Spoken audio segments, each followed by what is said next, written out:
Bonjour à tous et bienvenue dans Game Next Door, et pour tout vous dire, je suis plutôt content. Bah, qu'est-ce qui t'arrive ? C'est le 10e épisode de Game Next Door et je crois qu'on est arrivé ici sans faire trop de merde. Non, on va rester sur les ondes. Ouais. Pas trop. Pas trop. Ouais, pas trop. Le jeu vidéo est-il immature parce qu'on y tue des ennemis ? C'est la question qu'on s'est posée aujourd'hui. Et du coup, on va y répondre maintenant. Générique.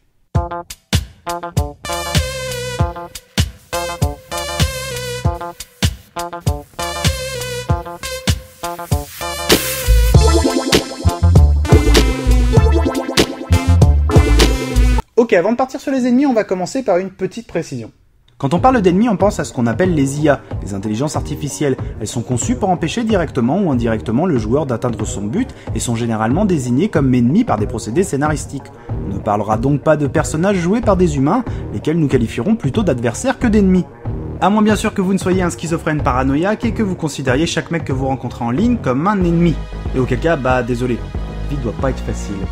Koopas, goulet gris, scolopendre mutant, loup enragé, zombie nazi, voilà une petite ponction de la canaille que notre vie de joueur nous aura amené à rosser de toutes les manières qui soient. Et depuis Space Invader, on en a tatané de la bestiole. Les ennemis ont quasiment toujours été présents dans le jeu vidéo. Ils sont souvent l'élément nécessaire à la mise en place de l'action et forcément un des principaux vecteurs de la difficulté d'un soft. On n'aurait pas déjà fait une vidéo là-dessus ? Il s'insère d'ailleurs dans ce qu'on appelle la boucle de gameplay.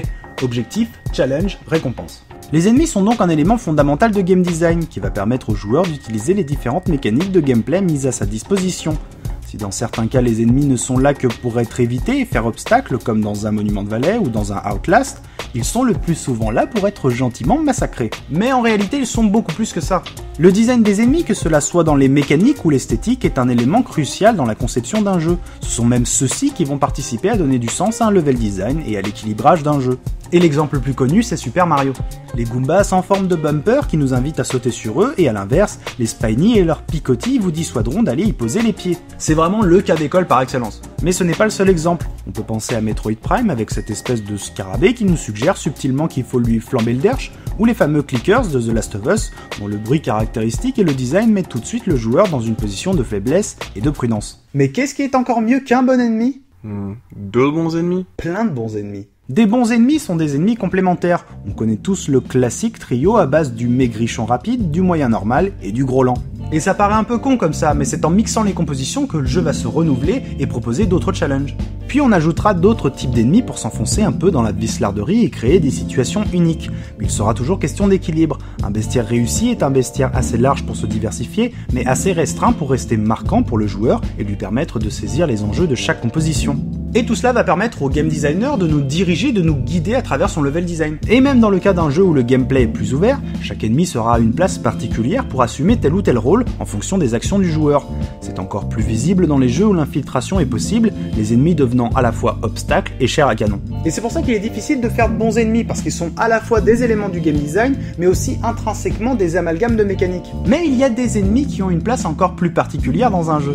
Comme dirait ce cher Rick Ross, les boss. Here we go! We're gonna have some fun now, kiddies! Les boss sont aujourd'hui devenus un élément fondamental de la culture jeu vidéo, et même de la culture populaire. Ils sont caractéristiques de notre média, presque une partie de son identité, et ce n'est certainement pas un hasard. Si je suis incapable de vous dire quel jeu fut le premier à mettre en avant un boss, on peut sans trop de risque affirmer que c'est par le biais de la saga Zelda que ceux-ci sont devenus populaires. Dès le premier épisode, tout était là, les patterns, les objets utilisés. Même avec ce premier Zelda, les boss apparaissent comme on les connaît aujourd'hui. S'ils se dessinent d'abord comme un marqueur évident de la progression du joueur, ils sont aussi pour le game designer un moyen de catalyser le gameplay d'un titre. Zelda est un mélange de puzzle et d'action. En toute logique, les boss sont des mélanges de puzzle et d'action. Ainsi, si a priori on peut penser que les boss sont là pour varier le gameplay, ils sont en réalité là pour le sublimer, pour exploiter en profondeur les mécaniques d'un titre et confirmer l'apprentissage de celle-ci par le joueur. Et pour vous expliquer ça, je vais vous parler d'un boss d'un jeu que j'aime beaucoup. Ah, on se demande tous de quel jeu tu vas parler. Ah bon, vas-y, essaie de deviner. Bloodborne ? Le Père Gascoigne est le second boss de Bloodborne, et probablement un de ses meilleurs boss, et ce pour plusieurs raisons. D'abord, c'est un boss qui vient conclure l'exploration de la première partie de la ville de Yharnam. Celle-ci peut paraître a priori assez labyrinthique, mais en débarquant devant le boss, on comprend vite comment le level design nous a manipulés pour arriver jusqu'ici. Le lieu du combat est le point névralgique de la ville qui mène aux autres zones, et la seule présence du boss trouve un véritable sens dans le level design, en tant qu'aboutissement d'un parcours. Et si c'est un bon boss, c'est parce qu'il est l'amalgame de tout ce qu'est l'art du combat dans Bloodborne. Le Père Gascoigne est un chasseur, comme vous, il a donc la même allure que vous, se déplace comme vous et dispose d'armes similaires aux vôtres. La situation apparaît tout de suite comme un miroir, à la différence près que dans ce miroir, le reflet agit avant l'original. Et ce n'est pas du tout un hasard. C'est un chasseur confirmé, contrairement aux joueurs à ce moment-là du jeu. Le combat va donc être l'occasion de montrer à ce dernier comment se bat un chasseur. La première phase vous montre que votre arme à feu est une solution pour temporiser, la deuxième phase vous montre que la forme alternative de votre arme principale vous permet de créer d'autres solutions, et enfin la troisième phase, celle où il te brise les os et boit ton sang. C'est l'occasion de vous apprendre que dans Bloodborne, il ne faut pas reculer, mais passer dans le dos des adversaires, tant il vous mettra des taloches si vous esquivez en arrière, et c'est au fur et à mesure des combats contre lui, parce que oui, tu meurs plusieurs fois, que le joueur va devenir plus offensif après avoir observé les mouvements du boss. Le miroir s'inverse, et c'est l'original qui va mettre la misère au reflet. À force de le combattre, le Père Gascoigne fait de vous un chasseur, et vous prépare ainsi au reste du jeu. Et si ce combat est très dur, c'est parce que c'est un pic d'apprentissage, et non pas de difficulté. C'est en ce sens que le Père Gascoigne est un excellent boss, parce qu'il est le prisme à travers lequel le gameplay de tout le jeu va s'exprimer. Exactement comme dans les Zelda. Car si les boss n'expriment pas le gameplay d'un jeu, ils sont des pics de difficulté inutiles. Dans notre vidéo à ce sujet, on parlait de variations de gameplay mal amenées et donc source de frustration. On pourra penser à Deus Ex Human Revolution, dans lequel les boss étaient en totale contradiction avec l'approche que le jeu encourage. On apprendra par la suite qu'ils avaient été sous-traités. Et ça faisait tellement tâche que le jeu est ressorti dans une version Director's Cut avec des modifications sur les boss. Ouais, enfin c'est quand même le Director's Cut façon Valérie Damido, hein. C'est pas parce que t'affiches New York dans ta cuisine que tout de suite ça voyage. Ou encore les fameuses skulls de Metal Gear Solid 5 qui sortent complètement le joueur du jeu d'infiltration auquel il joue depuis des heures, pour l'envoyer dans une fournaise chaotique à la croisée entre un Gears of War et un Call of Duty. Et je comprends les skulls en termes de mise en scène, mais en termes ludiques, ça a été la purge de l'année. Et en plus, Metal Gear Solid 5 il y a un super gameplay. Mais les skulls, non quoi. Ainsi, il peut y avoir de bons jeux avec de mauvais boss. Et malheureusement, ils viendront toujours ternir l'image que nous aurons du jeu après avoir terminé celui-ci. En revanche, les bons boss resteront inoubliables, de par leur singularité, mais aussi parce qu'ils auront porté un gameplay à sa quintessence. Et c'est pour ça que j'aime bien les boss, parce que c'est un truc qui pardonne pas. Mais quand c'est bien fait, le jeu prend une toute autre dimension.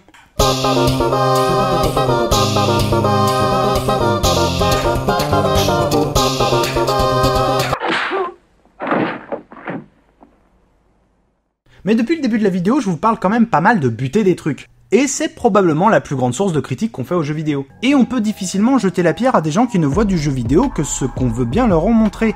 Car si l'on suit un peu les médias, à part FIFA et Pokémon, rares sont les jeux qui jouissent d'une couverture médiatique importante et ne consistent pas à du boum boum pam pam et autres coups de cimetière dans le buffet. Et c'est un drop dans la mare qui faisait à ce propos une analogie avec l'industrie musicale. Résumer le jeu vidéo à ce qu'on nous en montre médiatiquement, ce serait comme résumer la musique à Black M ou Louane. Ce serait un poil malhonnête. Et surtout complètement con. Parce que nous les joueurs, on sait qu'il y a d'autres jeux que ceux dont les jaquettes tapissent les métros parisiens. On sait qu'il y a autre chose que les jeux dont les critiques se calent comme des sardines dans les fines pages de 20 minutes. On sait qu'il y a des jeux non violents qui sont géniaux, qui proposent des expériences incroyables. Enfin sûrement. Qu'est-ce que je raconte moi ? Bah, qu'est-ce qui se passe ? En fait, c'est un peu hypocrite de vous dire ça, parce que si je prends mes 10 jeux préférés, il n'y en a pas un seul où il n'y a pas un moment où il faut péter la gueule à un truc, quand c'est pas le cœur du jeu. Et je suis prêt à parier que vous êtes probablement aussi dans ce cas. Pour autant, je ne suis pas sûr que cela fasse de nous des êtres assoiffés de sang ou pervertis par une obsession du meurtre virtuel. Autant que le paintball ou les batailles de boules de neige ne finissent pas en bain de sang. En fait, si la majorité des jeux consistent à taper et détruire des trucs, c'est parce que c'est des mécaniques qui marchent bien. Le jeu vidéo est le média de l'interaction, et c'est cette interaction entre le joueur et les mécaniques de jeu qui font l'expérience de jeu.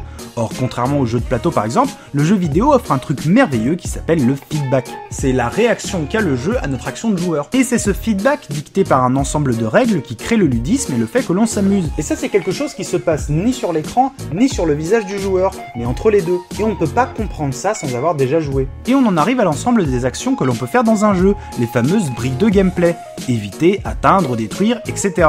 Tout jeu peut être réduit à ces mécaniques. Par exemple, c'est quoi un FPS ?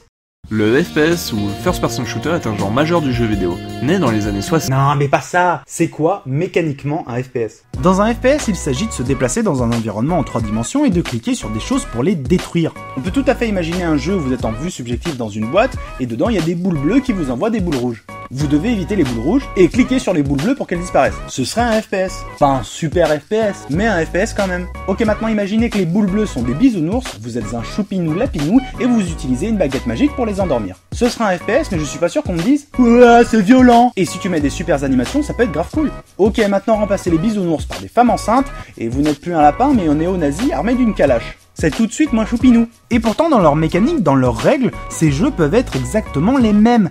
Il s'agira toujours de se déplacer, d'éviter des choses et de cliquer sur d'autres pour les désactiver. Ainsi, le jeu lui-même n'est pas violent. C'est la façon dont on l'enrobe qui fait la violence. Mais si vous avez suivi, vous savez qu'on va parler d'immaturité, non pas de violence. D'ailleurs, les jeux violents sont souvent désignés comme les jeux matures. Pour autant, est-ce que la violence amenée par ces jeux est toujours traitée avec maturité ? Je me permettrais d'en douter. Alors oui, il y a des jeux qui dépeignent la violence avec maturité et intelligence. On pensera à Spec Ops The Line, qui met le joueur devant ses responsabilités, ou encore Hotline Miami, qui viendra jusqu'à nous demander pourquoi on aime tant y jouer, nous renvoyant ainsi à notre condition de joueur pris dans la frénésie de la violence.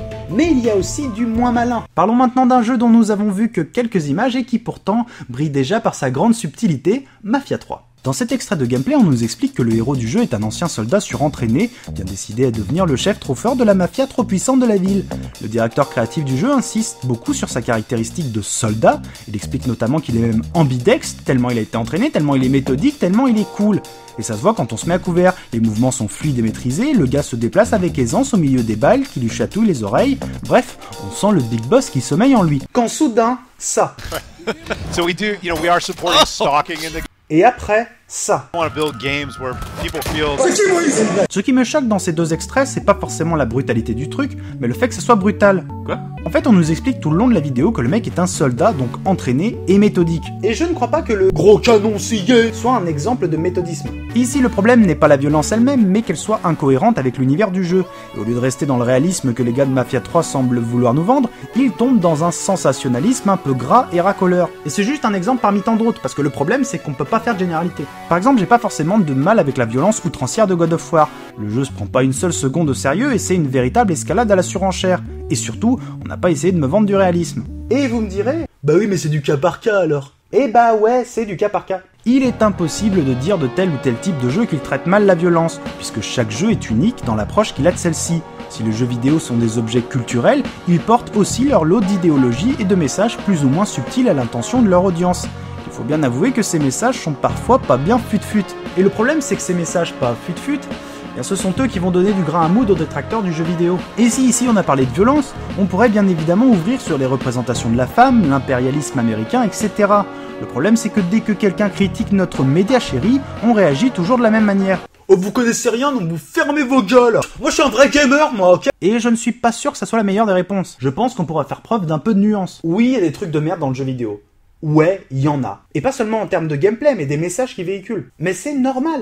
Le jeu vidéo est un média comme les autres. Ce n'est pas parce qu'il est récent qu'il est forcément subversif. Et inversement, ce n'est pas pour autant qu'il est rétrograde.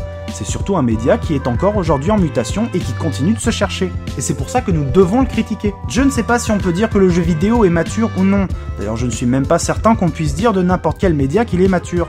En revanche, je pense que nous pouvons être matures et pragmatiques dans la manière de l'appréhender, au regard de ses 40 années d'histoire et de la diversité des expériences qu'il nous a proposées. Nous les joueurs, pas ceux qui ne connaissent rien. Peut-être qu'il n'est plus si pertinent d'essayer de légitimer quoi que ce soit auprès de gens qui, de toute façon, n'ont pas la curiosité pour s'intéresser à un média dont ils ignorent tous les enjeux. Mais nous devons nous-mêmes dépasser ce stade et traiter le jeu vidéo comme on voudrait qu'il soit traité, et ce, dès maintenant. Et être critique, ça n'empêche pas d'être bienveillant. J'ai même envie de croire que l'exigence est une forme de bienveillance. Et c'est avec cette bienveillance qu'on permettra à notre média préféré de continuer d'évoluer. C'est encore sur de belles paroles que se termine cet épisode. Merci pour votre temps. Faites-nous des retours via les likes et les commentaires, un petit peu comme d'habitude. Surtout que cette fois, je pense qu'il y a matière à discuter. Retrouvez-nous sur Twitter @GameNextDoor. On vous raconte un petit peu ce qui se passe sur la chaîne et puis on partage également d'autres chaînes qu'on aime beaucoup. Partagez la vidéo si elle vous a plu, c'est ce qui nous fait avancer. Et moi, je vous dis à dans 2 semaines et cœur sur vos manettes.